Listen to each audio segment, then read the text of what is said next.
기왕이 장애자가 교통사고로 다시 장애가 생겼을 때 실질적으로 얻을 수 있는 일시수익 산정할 때 어떤 식으로 기왕이 장애를 적용할 것인지, 일시수익 산정에 있어서 불이익이 없는지 여기에 대해서 한번 살펴보겠습니다. 기왕이 장애, 여러 번 유튜브를 통해서 다뤘지만은 이 용어 자체가 굉장히 낯설고 어려울 수가 있습니다. 기왕이 장애라는 것은 그 용어의 풀이 그대로 기왕, 사고 전에 이미 장애가 있었던 경우를 이야기 드리는 겁니다. 사고 전에 선천적이든 후천적이든 이미 장애가 발생한 경우, 소아마비 또는 예전에 사고로 인해 가지고 팔이나 다리나 머리 쪽에 장애가 발생했다든지 또는 눈이 실명됐다든지 사고 전에 장애를 기왕이 장애랍니다. 직업을 가지고 계신 분이 기왕이 장애자가 사고로 인해서 또 다른 장애가 발생했을 때 이 경우에 일질수익에서 기왕이 장애만큼에 대한 부분을 공제하도록 되어 있습니다. 예를 들어 가지고 교통사고로 인해서 장애가 100이라고 했을 때 기왕이 장애가 예를 들어 50의 장애를 갖고 있다면은 일시수익 계산에서 50만큼에 대한 공제하도록 되어 있는 것이 법원의 원리입니다. 자, 그런데 기왕이 장애를 갖고 있는 분이 사고 전에 이를 갖고 소득을 얻고 있었어요.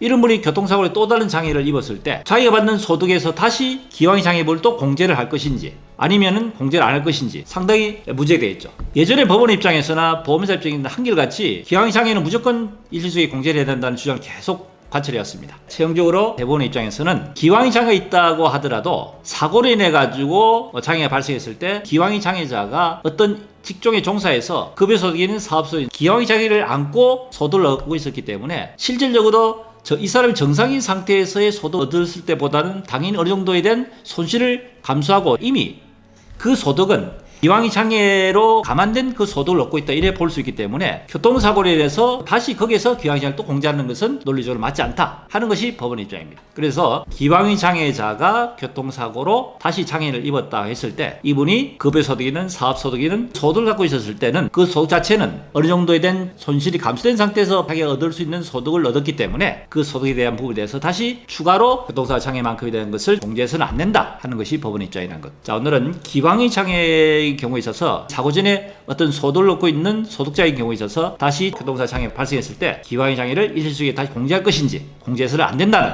것이 법원의 입장이라는 거 강조해서 말씀드립니다. 네, 도움이 되셨으면 구독, 좋아요 부탁드립니다.